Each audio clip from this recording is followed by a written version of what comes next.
So we're starting a little ahead of time. This is because, or basically because I am ready. I also wanted to tell you in advance that I have Koshka here. You know, this beautiful cat that has appeared in a couple of shorts. He decided to be joining me today, and I apologize in advance for any interruption or anything that if I lose the idea that I am explaining, it's basically because Koshka is on my lap and now is looking at me. He might also start trying to bite the cable, so that's why I am passing the cable behind my neck. But all of that to explain that Koshka is around. If he's willing to, maybe I can put him on the screen a little later. But he's about to fall asleep. Okay, so in the episode one and episode two of this series, we talked about the basic understanding on the height of the notes under notation. The C, D, E, F, G, H, A, and B, they are also known as do, re, mi, fa, sol, la, si. And but more important than that, we shared the most formal understanding of that, which is the frequency. We will get back to the frequency in a couple more classes or lessons or videos. And we also talked about the range of those frequencies for each of the standard tessituras. So basically, that's what we have already covered. I wanted to start by telling you that we have already covered what is the most objective part of singing in the sense that uh, you can always ask or you can always find if a given singer or if a given note is on pitch or is off pitch. And you can also find whether, let me show you Koshka, which is just willing to appear on the screen. Look at this beautiful baby here. Baby boy, say hi. This is Koshka. Um, so it is very easy to know when a singer when a musician is off pitch or if he's right on pitch. However, so I would say that's the most objective part of the three that we are going to cover. The second part that we are covering today is, even though it is measurable, it's by far one of the most subjective parts because there is a lot of discretionality on the musician's side, either the pianist, either the singer, or either the orchestra director. And I will tell you why. I'm not just going to leave it out there without justification. So we have covered the height of the notes, the value in frequency of the notes, and we talked about our best friend here, the stave. And now it's time to start talking about time. And what are we going to cover when we talk about time? It's not only that we are able to say, hey, that was a high C. Hey, this was a C bemol. Hey, that was a beautiful E. That is not enough. We need to start talking about the speed at which this is sung. Basically, because among other purposes, the tempo, this is called the tempo of of the melody, the tempo expresses or shows, or it's a very effective way to convey emotion.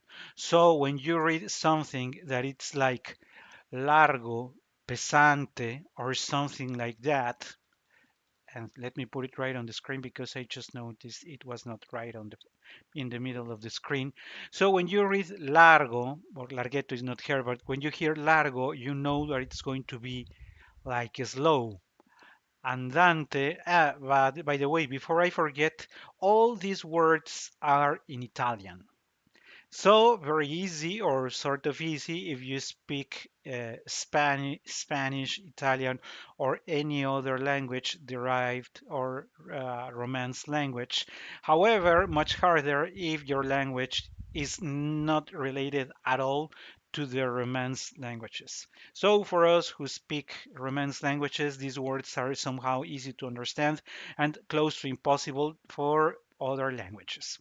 So what do we have here?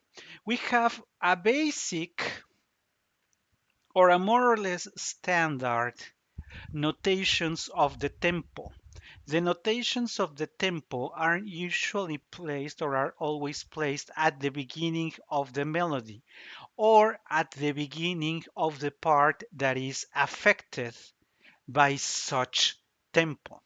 One would think that a whole melody is written, for instance, has the composer chosen andante, you would say, the whole piece is an andante. No, there are sometimes changes. So just before that change happens is where that label or tag is going to appear on the stave. If it applies to all the melody with just incidental changes, you will notice. If not, you will have the main at the beginning and the incidental or the changes in later bars of the stave. But to keep it simple, one of these names in Italian, larghissimo, grave, largo, lento, adagio, andante, moderato, allegretto, allegro, vivace, presto, or prestissimo, is going to appear at the beginning of the melody. How does it read? Before I explain the colors, there is, and that's why I was saying that this is by far one of the most discretionary parts of music because uh, the musician, the orchestra director, the pianist, or the singer, in his understanding of how it needs to be performed, is going to do it.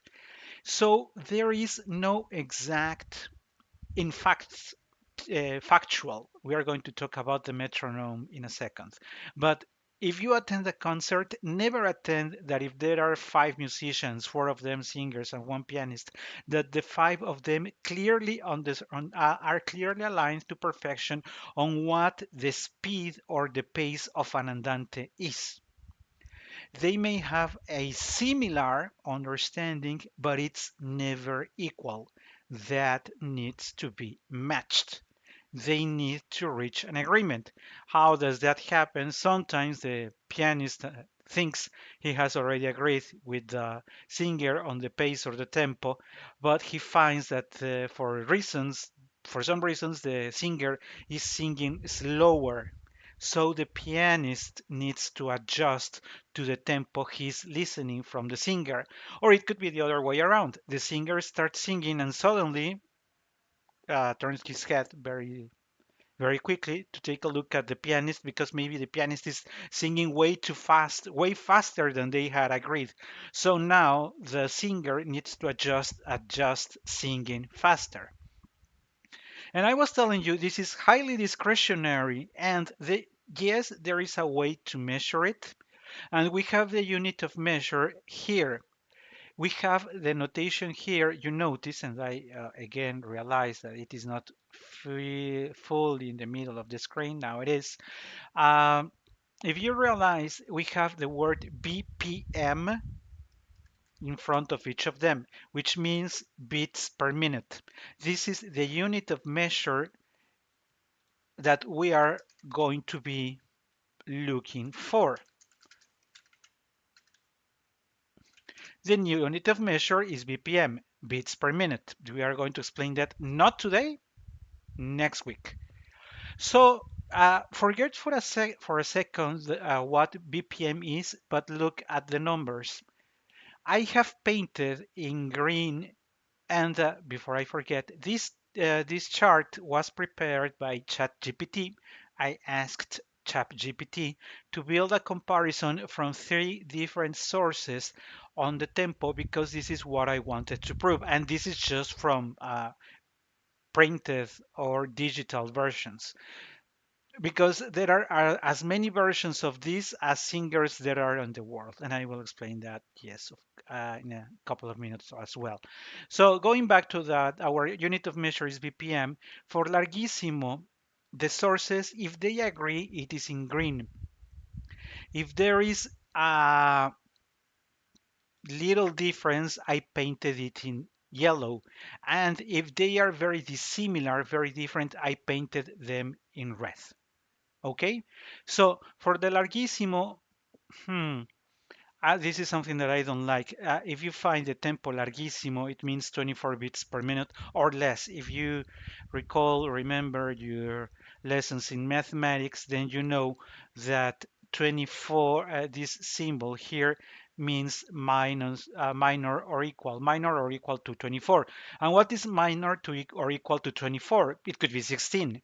It could be 10. It is less than 24. So I don't like this notation because it is way too open. Let's go for the grave. It says somewhere between 25 and 45, 25 and 40, and 25 and 20 to 45. So two of the sources agree except for Harvard Dictionary of Music, which gives 5 less beats per minute to the grave. But what is this that bothers me, provided that I am also an engineer and that I have been a university professor as well? What really bothers me is that the difference between 25 and 45 is around 80%. I really can't take that the difference could be around 80% of the value. So the smallest the value or the highest the value is around 80% different to the minor. How can that be arranged? That is just a discretionary interpretation of the value because it could be perfectly 26, 28, 30, 35, 38, 39, 39.5. It could be anything. I had mentioned that we have something called the metronome. The metronome is usually, there are two types of metronomes. The one that you have physically, that this is, I would like to call it sort of a pendulum. Tack, tack, tack, tack, tack, tack. You can Google that word and you will see how the metronomes are. Truth is that there are more metronomes now that are digital and that you can adjust on the screen. I want 60 beats per minute. It's going to be like this. It's going to be, we're going to talk about the symbols of the notation and the bit for that pace in music, but that will be next week. So you program everything in the metronome. But that is usually only for most of the times for students or rehearsals, because I can bet you that never when starting a concert, you notice that everybody checks the pitch at the beginning when there is an orchestra, and so there is this pitch exercise just to make sure that everybody is on the same note. That is the first part we talked about, the height or the frequency of the note. But nobody does that for the tempo. Even though we have an instrument to make sure everything is correct, nobody does the same exercise with the metronome.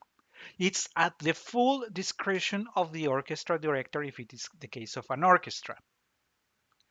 And when I say at full discretion, it's not only because at this time maybe somebody can say, but Maestro Dudamel, he always plays to perfection, or Van Karajan and anyone you want, because etc. etc. etc. But if it is not measured, if there is not something that it is being compared to, it is just in our imagination. It is just by chance that they matched the tempo. And you can say, but they have lots of experience. Nobody's denying the level of experience. But still, if it is not measured, it is discretionary. And as we will see in another of the entries, if it is not measured and it is discretionary, it is also subject to bias. It is also subject to a deviation because instruments are always come with a deviation, both digital or artificial as we humans have created, and our own. Our own is our ear.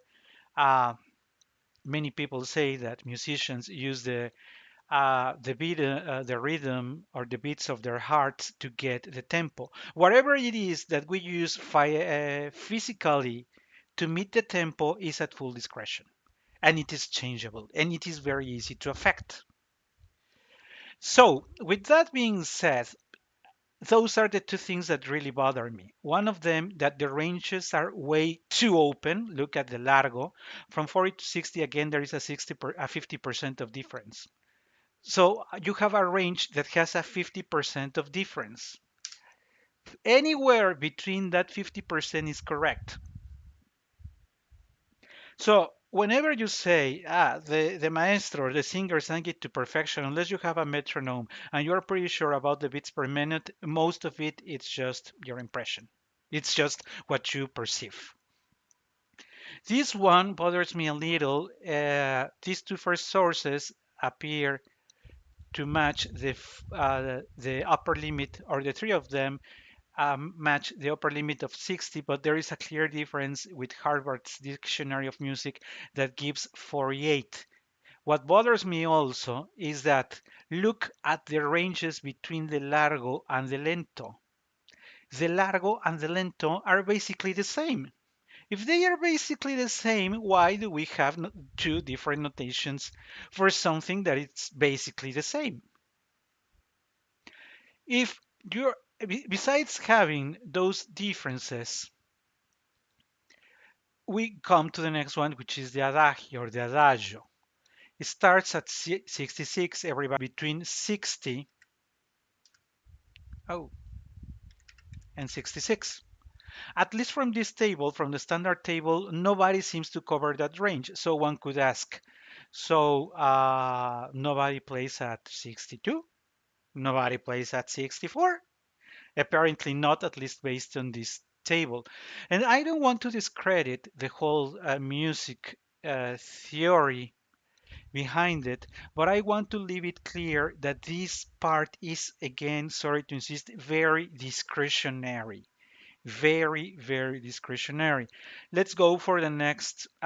Everybody agrees on the adagio, which is very good. Finally, we continue having problems with the andante because the range again is way too open, somewhere between 76 and 108.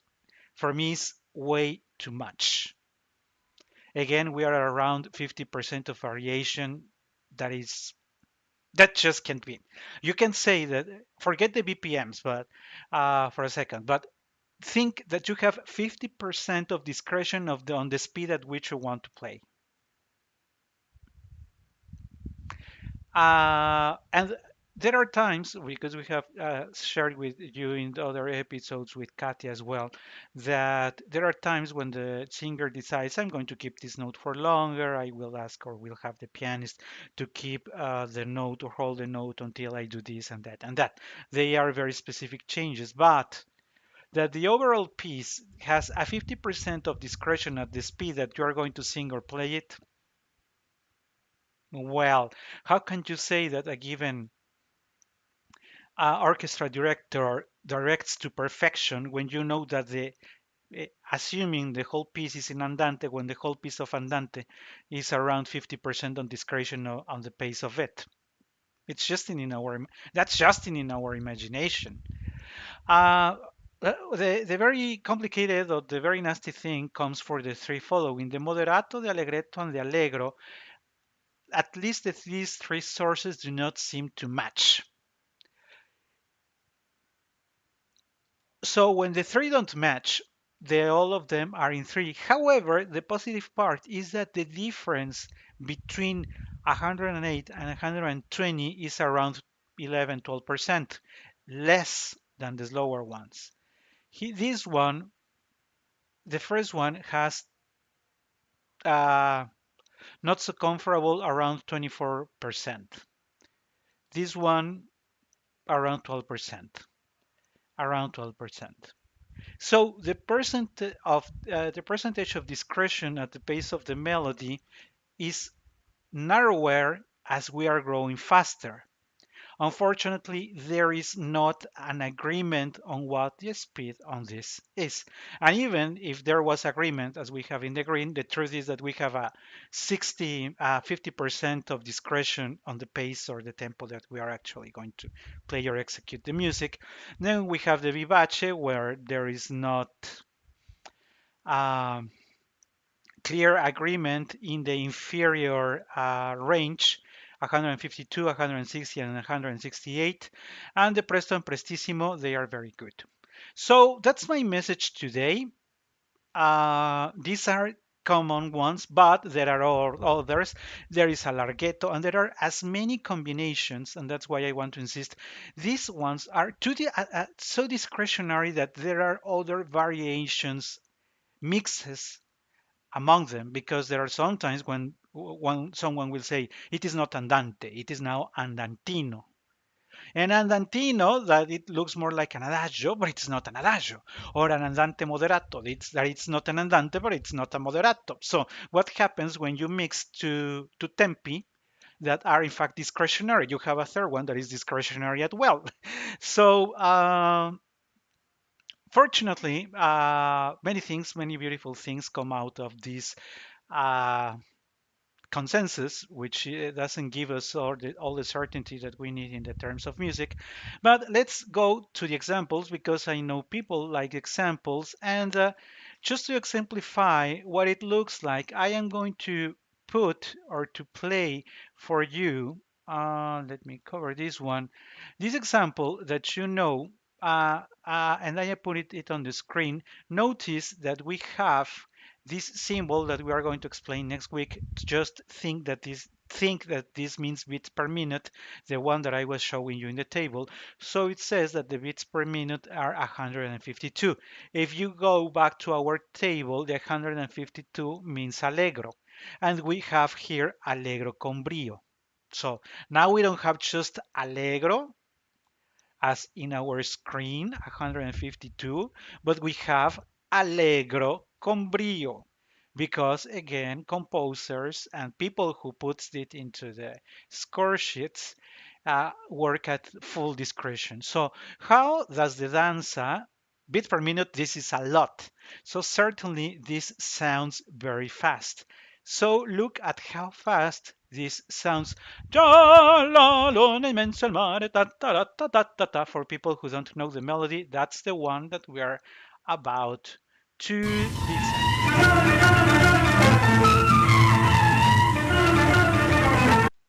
But let me put it ahead so that you can listen to the voice of the tenore. That is the time of the allegro con brio, or the beats per minute at 152.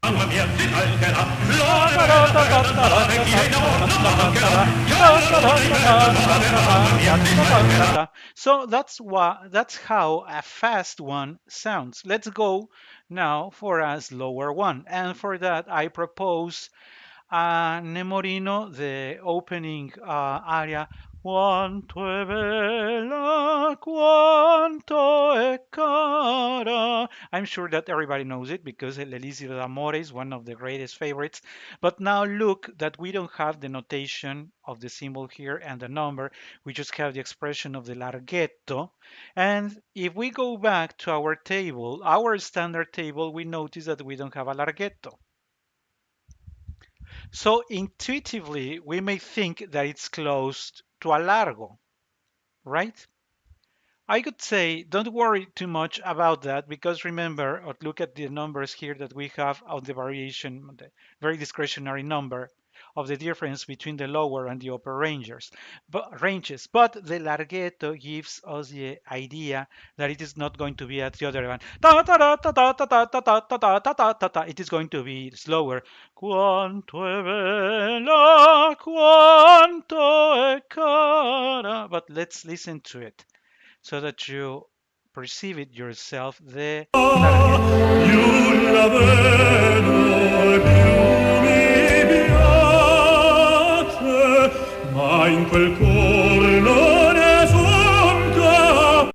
So that's how this larghetto sounds. But let's go now for the third example.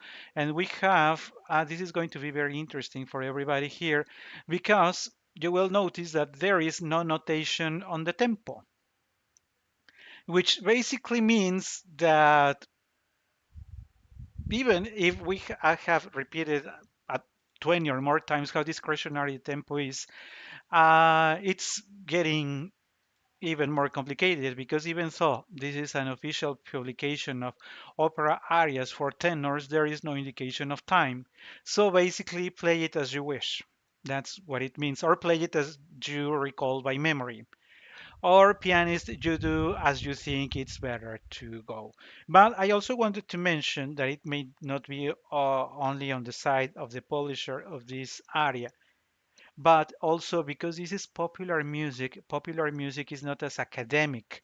So popular music may have, and it happens very often in all popular music, that there are notations of the standardized musical theory that are not part of the scores. So how does Torna Sorriento sound? If you're familiar with it, you know, Video mare quanto è bella, ta ta ra, ta ta ta ta ta. This is what it sounds, and that's the score on the screen.